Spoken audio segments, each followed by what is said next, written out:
Thank you all for coming. My name is Mike Joyce. My family owns Gulfcoast Coin and Jewelry. We've been in town here 36 years. I'm a life member of the American Numismatic Association, a life member of the Florida United Numismatists, and a member of the Professional Numismatic Guild. Tonight, I'd like to teach you how to buy and sell precious metals and no longer be a lamb going to slaughter. Everybody's talking about precious metals. Everybody's asking about where to buy it and what the premiums are, because Americans are new to buying precious metals. Europeans are very familiar with buying precious metals, but in this country we've just started. So there's a lot of disinformation on how to do it. First, I'd like to review a couple of quotes that I start our seminars with, because they're so appropriate to what's going on in today's marketplace. The first one being Thomas Jefferson. I believe that banking institutions are more dangerous to our liberties than standing armies. If the American people ever allow private banks to control the issue of their currency, first by inflation, then by deflation, the banks and corporations that will grow up around the banks will deprive the people of all the property until their children wake up homeless on the continent their fathers conquered. The issuing power should be taken from the banks and restored to the people to whom it properly belongs. Thomas Jefferson at the beginning of our country. Pretty appropriate quotes for today's what's going on in the marketplace today. Having said that, I'd like to communicate 5 keys to investing in precious metals. And if I could just drive home 5 simple points, I've done my job tonight. Okay. The first point of investing in precious metals is, what is the spot price? Now, most people think that that's a pretty redundant thing to talk about, but it's really not. What is the spot price of gold and silver? It's our first handout. The spot price of precious metals is nothing but a hypothetical number that trades on paper. That's it. Hypothetical number that trades on paper. It's not a fixed number. It's a hypothetical number that comes up in different markets. As the sun goes around the world, there's different markets that trade gold and silver. Probably the most interesting gold exchange is the London Exchange. They have a morning and afternoon fix. It was established hundreds of years ago, and every morning the United States opens up. When we're waking up, the first AM London fix comes in. It's usually to settle larger transactions. Case in point, if I refine gold, like you see everybody buying scrap gold and silver, well, we've been doing that for a long time. So if I get a phone call from the refinery and they say, Mike, I refined your 100 ounces of gold. How would you like to sell it? I may choose to say I'd like to sell it on the second London fix. It's a fixed price that's published. So I know what I'm getting and they know what they're paying me. So it's an easier way to do business. But it usually occurs with bigger transactions than what is the norm in this country. The most important thing to look at here on this sheet is that the spot price has a bid and an ask. Most people call the coin shop and say, hey, Mike, what's the spot price of gold today? Well, my question is going to be, are you buying or selling? Why? Because if I'm selling to you, I'm using the ask price as it is on this sheet. And if you're selling to me, I'm a bidder, so I'm bidding to buy your gold. So these are questions that you have to be aware of, because when you call your dealer to find out what the spot price of gold is, you're going to give him the information that you want to know what market you're trading in. So he'll know that he's talking to an intelligent person who knows a little bit more than the lamb going to slaughter. For all intents and purposes, we trade the New York spot price in this country. If someone comes into Gulfcoast and they ask, how much is a Krugerrand, we normally use the spot price of gold and silver. And it's traded in New York City, and it's the most easy for us to use. It's open during business hours. You can see here that gold, silver, platinum, palladium, all trades in at the top graph, the New York spot price.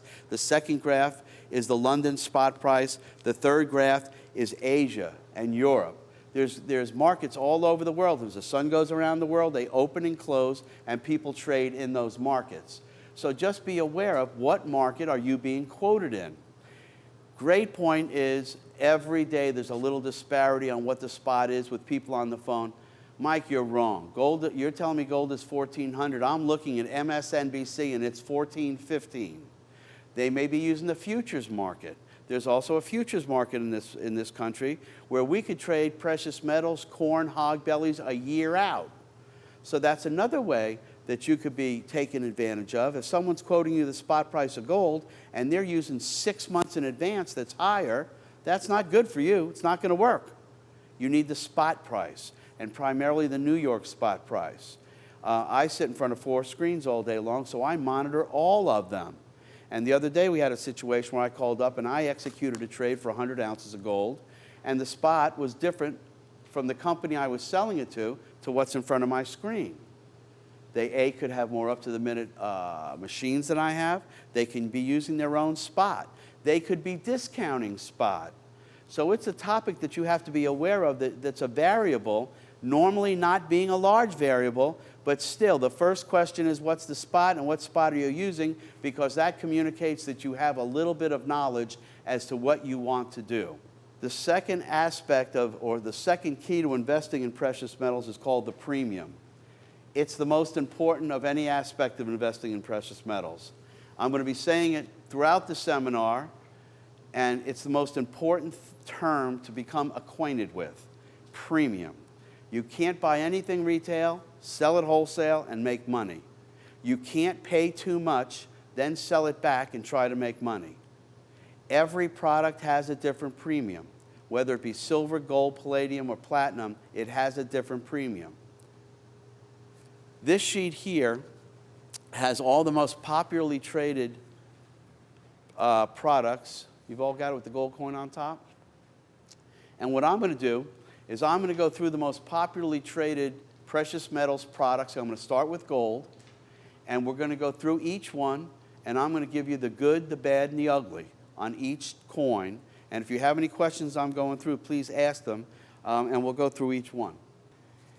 The premium is basically defined as the price that you pay over the spot price. So if gold is $1,400 and you're paying $1,475 for a 1-ounce gold coin, the premium is $75. The difference between what the spot price is and what you put the coin in your pocket for is the premium. And all that figure, what it consists of, can be many different things. It could be postage, it could be handling, it could be government markup, it could be dealer profit. The fact of the matter is, it doesn't matter to you as the consumer, it matters what the size of the premium is. And the intelligent question to ask is, first, what is the spot price? Second, what is the premium? And as we go through this shopping list, you're going to see that each product in gold, silver, platinum, palladium has a different premium, and therefore you're going to be aware of them, and you're going to be able to ask the question on the product that fits your family's program and the product that is best for you. What is the premium on that particular day that you're buying it? And the first coin is the Krugerrand. The Krugerrand is probably the oldest product and the most popularly traded as of 20 years ago, and probably has more ounces in the United States than any other premium. In the early 70s, we started buying them. In the early 80s, it was one of the few coins that was available. It's a great coin. It's had some rocky points because of the apartheid policy and because of political policies, but for all intents and purposes, it's a great coin. If you own Krugerrands, don't let somebody talk you into selling them and then buying another product. If it was a stock product, that'd be called churning. If you already own the gold, if it's a liquid product, don't sell it for another product because you're just going to pay dealer markups. Krugerrands are fine. Krugerrands are 22 karat. For all intents and purposes, it's a 1-ounce pure gold coin, but it's a little bit heavier. Has a lot of copper in it. It's an alloyed coin. In the old days, the government wanted to put sales tax on Krugerrands. In 1977, the coin dealers got together, took the federal government to court, and we proved that the coin, the Krugerrand, has a face value. The face value is the spot price of gold. Therefore, the government took the sales tax off Krugerrands. And in this state right now, there are no sales tax on Krugerrands. That could change at any time. Governor Martinez put a tax on everything for 8 years. So that raises its ugly head every couple of years, sales tax on precious metals. But normally, if it's a coin of the realm with a face value, and I'm going to go through each coin and tell you what the face value is, they don't put a sales tax on those coins. Krugerrands. They come in fractionals, half ounce, quarter ounce, tenth of an ounce. In any precious metals product, the most desirable is the smallest denomination. Because, when gold was 300, a 1 ounce coin was 300, it was okay to buy and sell. Now we're at 1,400 or 1,450. Now one coin is a lot of money. People want to buy the smaller denominations, and the reason behind it is it's just easier to buy and sell. And if this thing gets any dicier and higher, and people are scared that they may have to be using gold as a currency, it's nice to have smaller coins to trade with. So therefore, if you can buy fractionals, they are the most desirable. But you must keep in mind, premium. As you get smaller from 1 ounce to half ounce to quarter ounce to tenth ounce, the premium gets higher. Again, the premium. But if you could buy tenth ounce coins, the same premium as 1 ounce coins, that's what you need to be buying. And that's why getting over this premium thing and asking all the questions, once you learn it, and it's not brain surgery, you feel comfortable with it, it's a good thing to know because you can make a more intelligent, educated purchase. In the old days, there was no pure gold coins. They were all made with copper. United States coins, 1933 back, are 90% gold. But up until that point, the Krugerrand was as pure as you could get, but it still had copper in it because it made it a harder coin. My favorite coin out of the group is the Canadian maple leaf. No alloy, pure gold. The Canadians do a great job with their precious metals. They're very, very competitive. Their premium is relatively small as compared to the rest of the products. And again, this premium changes all the time. As a general rule, for 1 ounce coins in this market today with gold at $14.51, 1 ounce coins as a general rule are about, in small quantities, 5% over the spot price. That's the premium. That should include government markup, dealer markup, everything. 5%. Again, that changes all the time, and it certainly changes with quantity of coins purchased. But a small quantity would be about 5%. The Krugerrand is about that. The Canadian maple leaf is about that. The gold American Eagle is about that. And I'm going to go through each one. But right now, the premiums have adjusted downward. When we started these seminars, the gold American Eagles were $125 over spot for 1 ounce coin. I mean, you couldn't buy the coin. That's $125 you're leaving on the table. So then, back in those days, there was other products to buy. But as soon as you get this premium thing down pat, you'll be able to talk about other products beside what's shoved down your throat on TV by these big companies because that's all they've got in stock. So they sell what they've got in stock. And I always tell the story, in the 70s, we used to fly gold up to Minneapolis where all the big companies were. And there'd be a boiler room with 50 salespeople.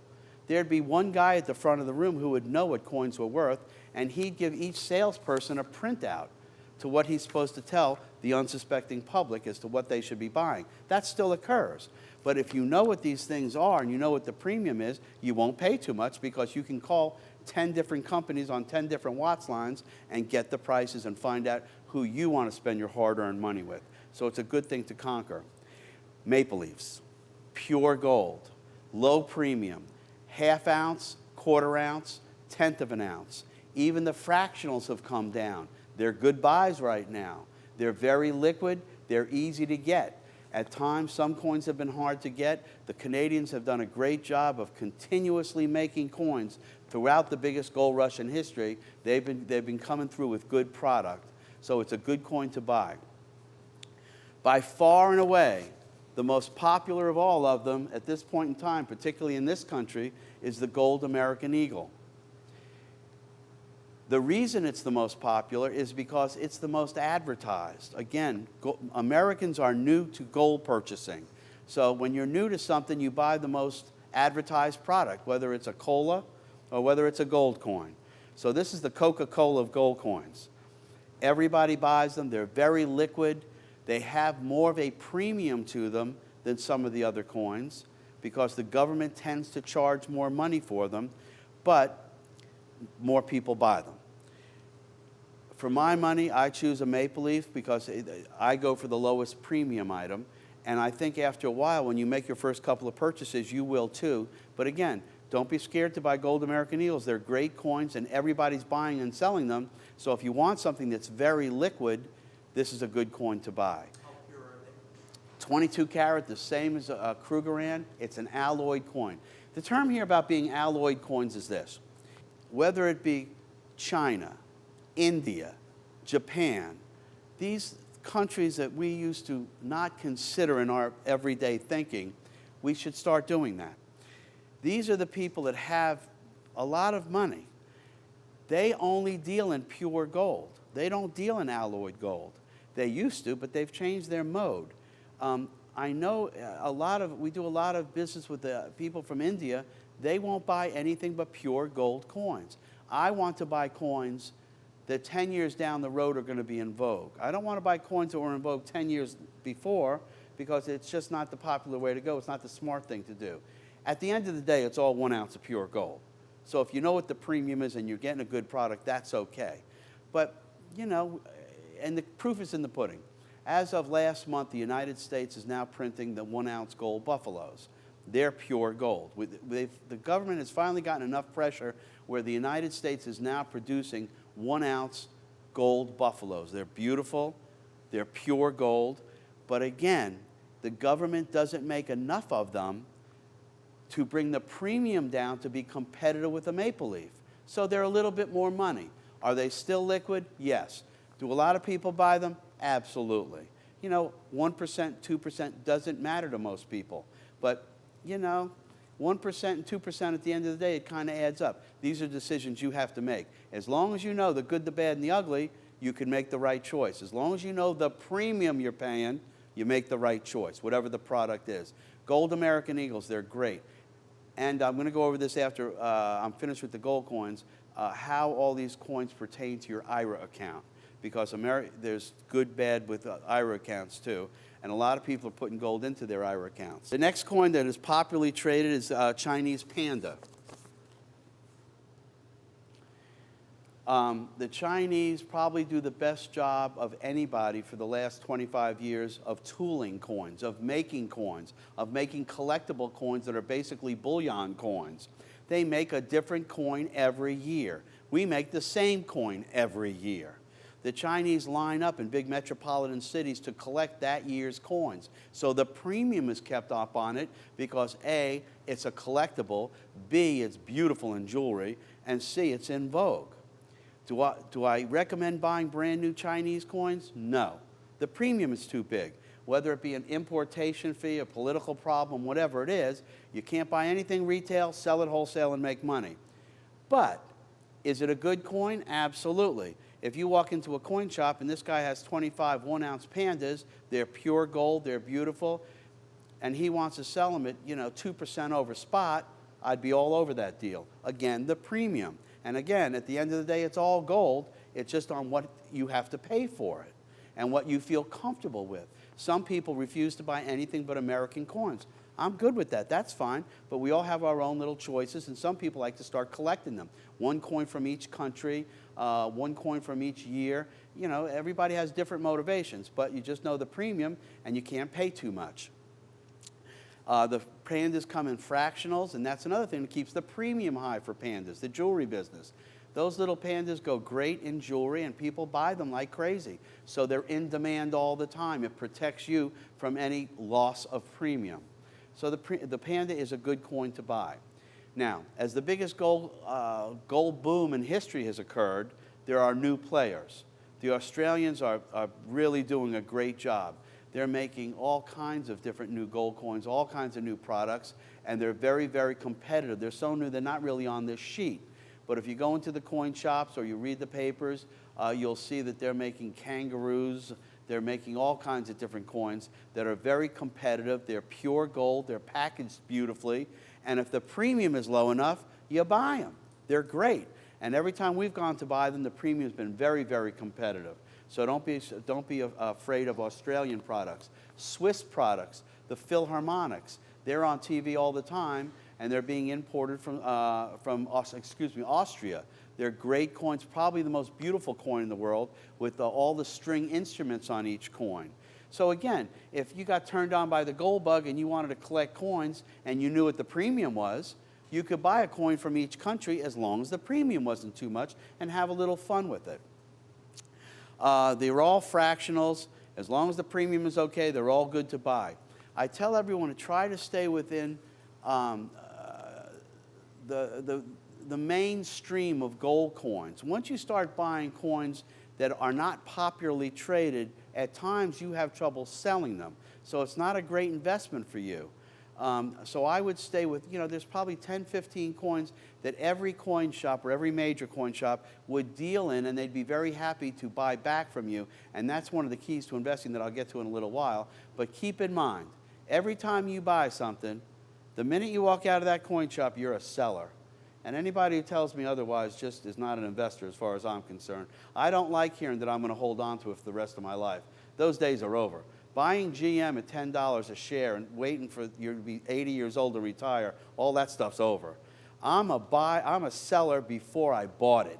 I know when I want to get out before I made the purchase. I know what my exit strategy is, and that's what you've got to figure out, and that's why you stay with the mainstream so you could sell it at a moment's notice. Something that's so rare is hard to sell. Something that's common is pretty easy to sell. So that's why we have these lists of popularly traded gold coins. Last but not least, under the gold coins, gold bullion, are bars. Whole nother topic now. In Europe, bars are very popular. In the United States, they're not so popular because they're taxed. The government taxes bars on purchases under 5 ounces. In many countries overseas, they buy 1-gram bars. They trade them as currency. I've heard in department stores they're selling them. I've heard they have machines that sell it. In this country, we have sales tax on it in most states. The reason the government taxes them is they have to get the tax somehow, and they persecute, I should say, the smaller investor. So again, I'm going to get to silver. In gold, it's bars. Anything under 5 ounces that's not a coin of the realm, that does not have a face value, is taxed. So in most cases, you want to stay away from bars. Now, if you're making a sizable purchase and the dealer has a deal on bars and it's over 5 ounces, or you don't care about the sales tax, which is 6% in this state, and to me that wrecks the whole deal. Can't buy anything retail, sell it wholesale. But if you're buying more than 5 ounces and they're nice bars, and they make beautiful products now, and you feel comfortable with the whole deal, and the dealer's going to give you a reasonable buyback, there's no reason to stay away from bars. They're getting more popular all the time because the newest products coming from countries like Australia are beautiful, and they're packaged nicely, so they're liquid. But in the old days, you can't buy anything that looks like it was made in the back of your neighbor's house. That's the stuff to stay away from. When you start to learn premiums, there are a lot of other products out there that I haven't mentioned upon, and one big heading is pre-1933 gold. The United States stopped making gold coins in 1933, as did many European countries. Prior to that, there were a lot of countries producing gold coins. Let's take England. World War II, our guys were sent up in airplanes with British sovereigns and Swiss 20 francs in their pockets. We gave it to them. Because if they went down, the only way they could negotiate with farmers to get away from the Germans were to hand them these gold coins. So for me, I buy British sovereigns. The premium is really low because nobody else wants them. Why? Because they're odd weights. A sovereign weighs 0.2354 of an ounce, and Americans would rather buy a 1/4 ounce for 10% over spot when you could buy British sovereigns for $10 over spot. You just have to do the math. Swiss 20 francs weigh 0.1867 of an ounce, and they're just a short 1/4 ounce. So you just do the math, and you could figure the actual gold weight, and these coins have been around for hundreds of years. But as soon as you know the premium, and you could figure the premium, and you feel comfortable with it, and you feel comfortable with the terminology, and you feel comfortable with the purchase, you could buy it and save yourself money buying pre-1933 foreign coins. And there's nothing wrong with them. I hear it all the time, oh, I've never heard of that stuff, I won't buy that. Well, you've never heard of it. How many times have you bought gold? Well, this is my second purchase. Well, these coins have been around for hundreds of years before we ever started making gold coins. So don't tell me they haven't been around. You know, gold traded for a long, you know, they were making gold coins pre-Christ. So, I mean, a lot of countries have made gold coins for a long time. The next key to, or one of the next handouts is U.S. gold. We go over this handout because of the word confiscation. There's a lot of disinformation about 1933 when the United States government recalled all the gold. They did it. What gold they recalled is up for interpretation, and I used to say they recalled everything except these coins. I've now read that they wanted all the gold coins. I don't know exactly what they would recall again, but I'm under the impression that these are the coins that they are not supposed to recall because these are collector coins. These coins supposedly have a premium of 15% over the spot price of gold. The government construed two types of people in 1933. The people that were coin collectors, the numismatists, that's my background, in rare coins. These are people that look at the date, they look at the condition, they collect them, they look at the historical events with them, they have fun with them. These are the people that were nice people. Then you have the big bad bullion dealers that hoarded gold. These are the people that they were trying to get the gold back from. There was a movie, Goldfinger. He was one of the bad guys. And if you remember in Goldfinger, he was going to make the gold be $35 an ounce. Well, pretty funny stuff, pretty topical stuff. Anyway, two types of people, the big bad gold hoarders and the people that are collecting gold coins. Here are the people that collect gold coins. I know people that would never buy a Krugerrand Gold Eagle Panda, wouldn't own one, scared to death that the government's going to confiscate their gold. Now, I'm not preaching one way or the other because it's a completely different scenario today. But I just want to make you aware that you can buy United States gold coins pre-1933 and feel comfortable today. The reason you're saying to yourself, well, why would I feel uncomfortable? A, counterfeiting. B, overgrading. C, the unscrupulous dealer. Pre-1986, every dealer, you didn't even need a license. So I used to go to a coin show and tell people that coin's counterfeit. I used to go to auctions in Fort Myers.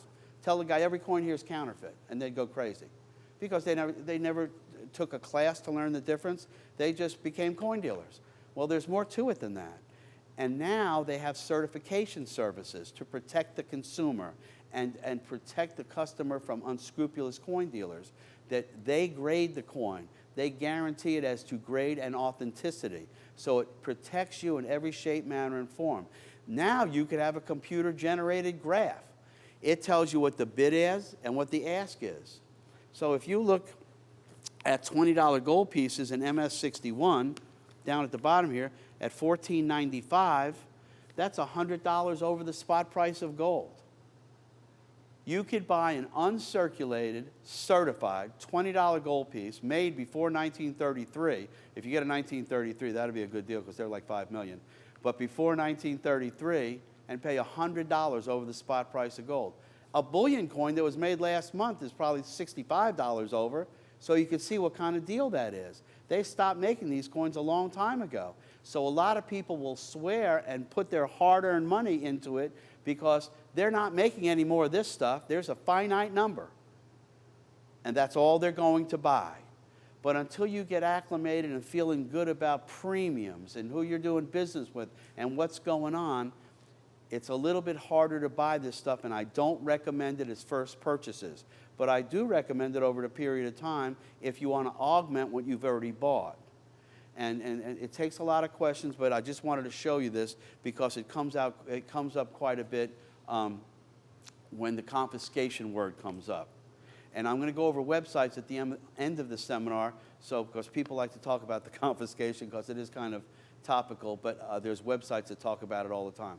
In the old days, we only made proof coins for dignitaries. So the proof sets from the 1800s are very expensive because if somebody came from Russia and we wanted to impress him. We would make him a proof set of our coins. The Panama Pacific, I sold a set for $185,000 one time. They were made when we opened up the Panama Canal. And when we gave the dignitaries that showed up, they came in these beautiful purple boxes, and each coin was struck twice, and the dies were hand polished, and everything's at 90-degree angles, and they're beautiful. And you could, I mean, they look like mirrors, but they're specially made coins, and they were made for dignitaries, and they were made for presentation. That's it. The question is the premium bigger? Yes. If you could buy proof gold coins the same as bullion coins, you need to do that. That's real difficult to do. I try every day, but it doesn't usually work. Dealers' commissions. At Gulfcoast, we charge 1% on gold purchases for what I call units. Now, is it appropriate to ask a dealer what his commission is? I think so. Is he going to answer the question? I don't know.